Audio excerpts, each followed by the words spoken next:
Assalamualaikum warahmatullahi wabarakatuh. Pertama-tama saya ingin mengucapkan terima kasih kepada dosen pengampu Bapak Deniza Indrianto, MSc MSI, karena telah mempersilahkan untuk mempresentasikan hasil diskusi dari Kapolda. Saya selaku moderator ingin memperkenalkan anggota kelompok 9. Yang pertama Afif Jumpa Ariana NIM 16. Yang kedua Frida Ayu Hidayah NIM 038. Yang ketiga Febriya Eka Erintiana NIM 095. Untuk kelompok 13 yang pertama, pengertian dari teori barang dan jasa publik. Barang dan jasa publik yaitu perolehan barang, jasa, dan pengerjaan publik dalam cara dan waktu tertentu yang menghasilkan nilai tertib bagi publik atau masyarakat. Pengertian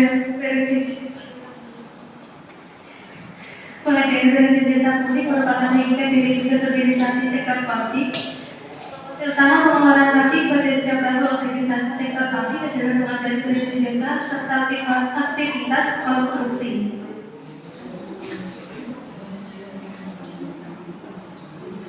Tujuan pengadaan barang dan jasa ada 6. Yang pertama, ekonomi, yaitu kriteria ekonomi mengacu pada bagaimana memperoleh barang dan jasa dengan spesifikasi dasar, waktu, serta harga terendah. Ekonomi adalah kriteria yang berguna untuk tujuan administratif, sebagaimana ekonomi terhubung dengan kinerja fungsi pengadaan barang dan jasa. Namun, sudut pandang ekonomi tergolong masih di bawah kriteria efisiensi yang luas, seperti biaya produksi terendah. Yang kedua ada substitusi impor, yaitu strategi pengadaan barang dan jasa organisasi publik dapat mendorong pertumbuhan industri lokal dengan memberikan pilihan kepada pemasok lokal atau membatasi pembelian pada perusahaan asing. Yang ketiga ada pengembangan persaingan, didefinisikan sebagai kesempatan yang sama bagi pemasok atau supplier yang memenuhi kualifikasi untuk bersaing dalam mencapai kontrak publik.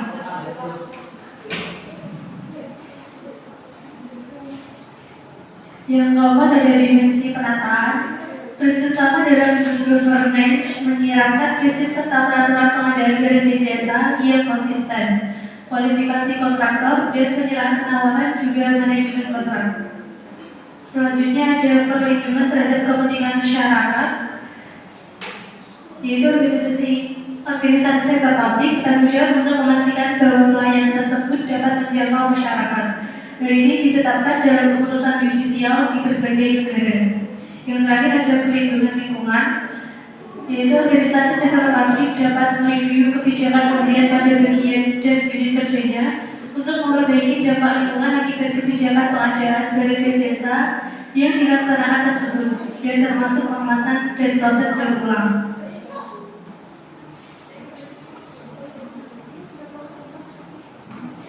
Isu-isu organisasi dalam pengadaan barang dan jasa. Yang pertama ada pengabaian sistematis, yaitu permasalahan dasar dalam pengadaan barang dan jasa publik adalah perasaan tidak memiliki kepentingan dan sikap pengabaian oleh bagian operasi pengadaan di mana tanggung jawab pengadaan barang dan jasa secara moral diserahkan ke spesialis. Pengelola secara khusus lebih tertarik pada kebijakan dan perasaan pusat melakukan proses pembelian dengan pengecekannya. Manajerisasi tidak mempunyai waktu yang cukup untuk memahami seluruh menu kualitas produk, struktur penetapan harga, dan juga teknik khusus terkait penyimpanan, pengiriman, serta penjualan produk. Selain itu, terkait dengan integritas operasi, manajemen sektor publik dituntut untuk menjaga jarak dari pelaksanaan pembelian dan mengisolasi manajer dari potensi perilaku korupsi. Selanjutnya ada penetapan organisasi. Pertanyaan penting dalam penetapan organisasi adalah apakah penanggung jawab atas pengadaan barang dan jasa harus berstandar pada unit kerja yang membutuhkan pelayanan atau bagian pembelian dalam dimensi sektor publik atau sentralisasi.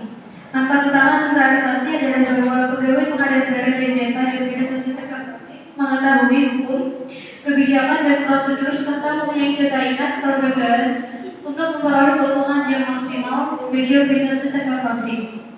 Pada sisi yang lain, desentralisasi akan mempercepat proses dan penempatan yang besar dengan penekanan pada pelayanan serta barang yang harus diberikan.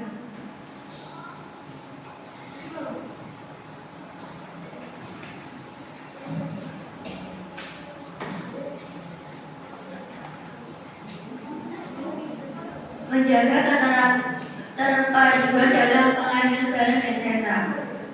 Area korupsi dapat terjadi dalam pengadaan barang dan jasa, terutama pada kondisi berikut. 1. Aturannya tidak jelas dan tidak mudah diakses publik. 2. Dokumen penawaran kurang baik atau banyak interpretasi. 3. Spesifikasi dan standar tidak jelas serta pengawasan kontrak lepas. Dengan kondisi tersebut, baik unit pengadaan barang dan jasa maupun penawaran dapat mengoreksi proses pengadaan barang dan jasa. Unit pengadaan barang dan jasa dapat 1. Menyesuaikan spesifikasi untuk memberikan manfaat pada pemasok khusus atau konstruktor. 2. Membatasi informasi tentang kesempatan penawaran hanya pada beberapa penawar potensial. 3. Menegaskan pentingnya pernyataan untuk memberikan kontrak dengan dasar sumber daya tunggal. 4. Memberikan penawaran yang lebih disukai, informasi rahasia ketimbang penawaran yang lain. 5. Mendiskualifikasi pemasok potensial melalui prekualifikasi yang tidak layak atau biaya penawaran yang berlebihan. 6. Terlibat langsung dalam korupsi dengan penawaran atau keterlibatan lain untuk mengubah proses secara keseluruhan.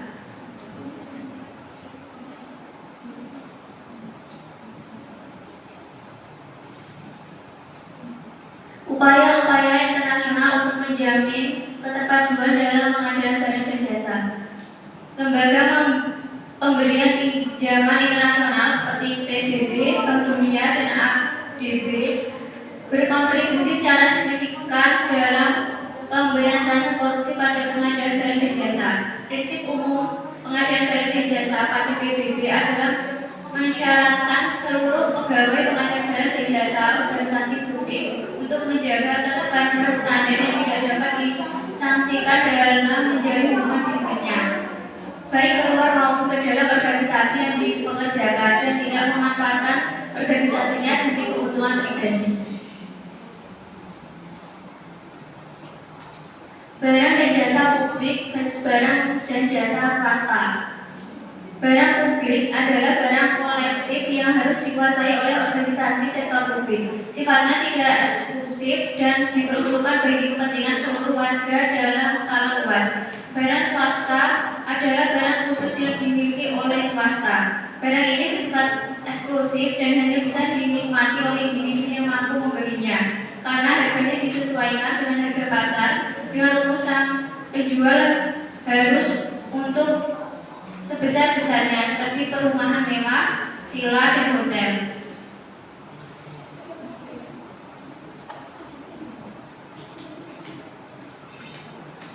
Sektor swasta mempunyai kecenderungan bekerja lebih efisien dan efektif ketimbang sektor publik. Sektor swasta memiliki fleksibilitas dalam pengelolaan sumber daya sehingga perubahan permintaan pasar dapat ditanggapi. Persaingan pelayanan mendorong lebih baiknya mutu pelayanan dengan harga yang lebih murah bagi pelanggan.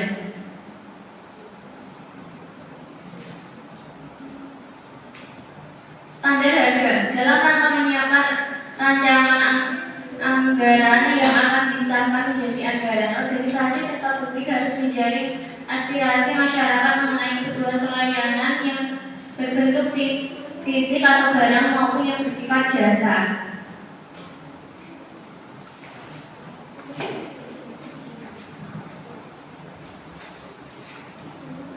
Tujuan dan manfaat standar harga. Penerapan standar harga pada dasarnya akan memberikan tujuan serta manfaat sebagai berikut. Yang pertama, menghindari adanya belanja yang kurang efektif dalam pencapaian kinerja. Yang kedua, terciptanya acuan standar harga yang normal mengenai barang dan jasa yang dapat dijadikan acuan bagi unit kerja yang ada di organisasi pemerintah maupun organisasi sektor publik lainnya. Yang ketiga, terciptanya komunikasi yang lebih efektif dalam penyusunan anggaran. Sistem pengadaan barang dan jasa sektor publik. Yang pertama, kerangka kerja hukum dan peraturan bagi pengadaan barang dan jasa.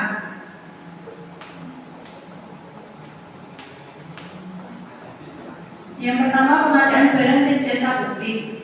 Kerangka kerja hukum bagi pengadaan barang dan jasa publik termasuk kewajiban internasional, perundang-undangan khusus pengadaan barang dan jasa, kontrak dan hukum perdagangan secara umum, serta hukum hak paten dan hak cipta, hukum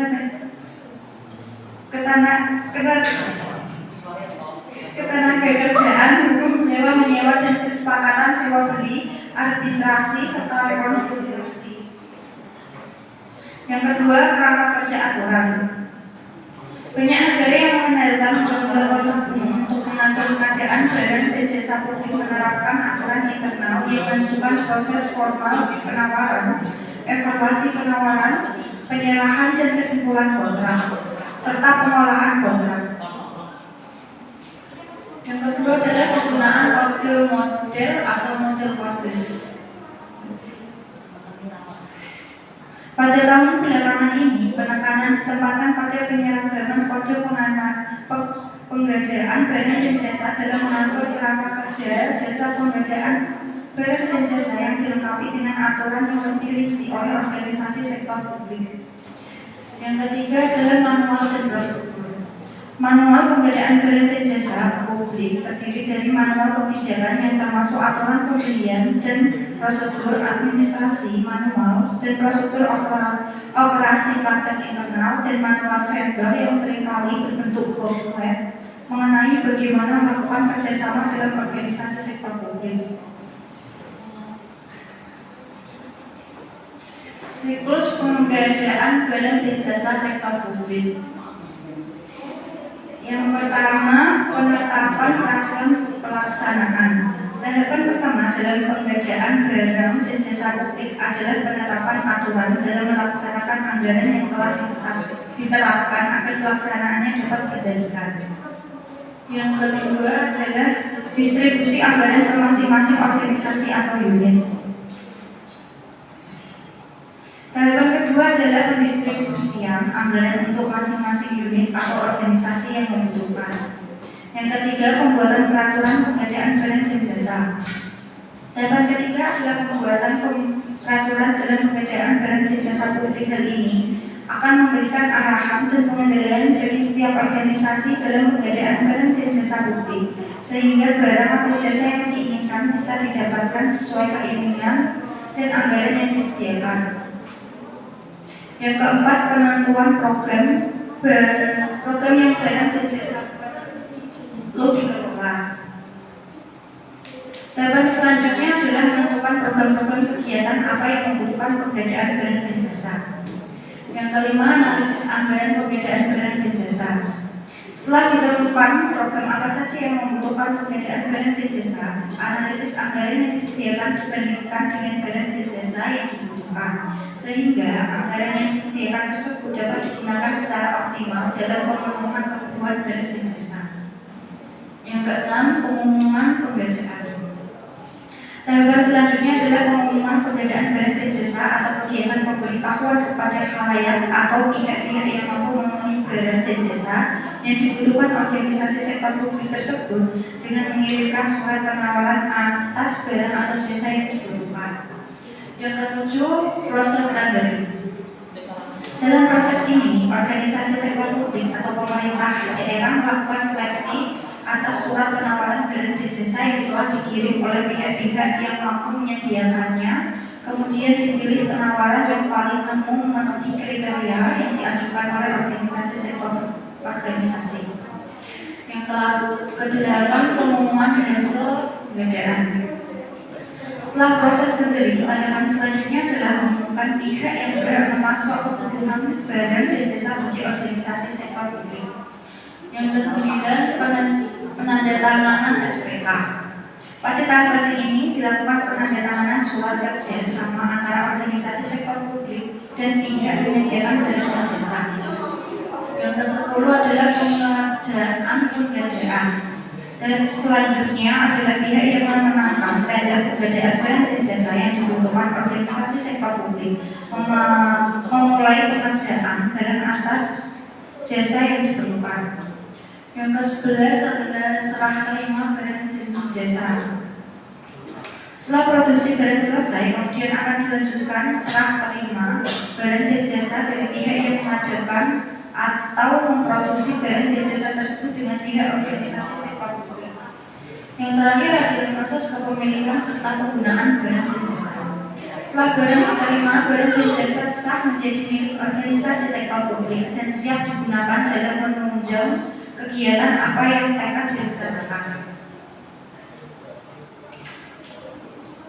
Teknik penggadaan barang dan jasa. Bentuk dan tahapan penggadaan barang dan jasa.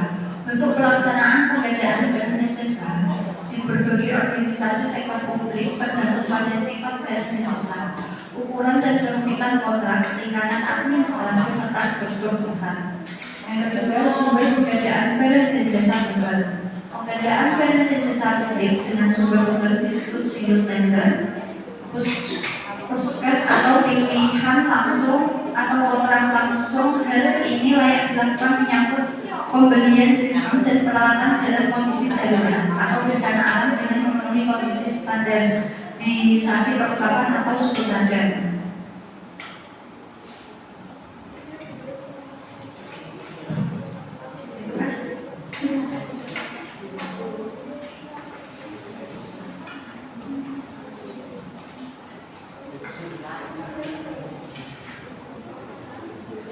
Kesimpulan dari presentasi hari ini, penggadaan barang dan jasa di Indonesia sangat berdampak terhadap pembangunan Indonesia sendiri. Banyak contoh dari pengadaan barang dan jasa publik di Indonesia seperti pengadaan peralatan mesin untuk BUMN, pengadaan barang dan jasa untuk kebutuhan pemilu yang dilakukan oleh KPU, pengadaan barang untuk rumah ibadah dalam yayasan keagamaan. Semua tujuan dari pengadaan barang dan jasa publik ini tidak lain adalah untuk menghasilkan nilai terbaik bagi pemerintah dan juga untuk kepentingan masyarakat luas. Oleh karena itu, pemerintah menjamin mutu barang atau jasa publik itu diberikan. Sekian dari cukup sekian presentasi dari kami. Jika ada kesalahan kata-kata mohon dimaafkan. Terima kasih. Assalamualaikum.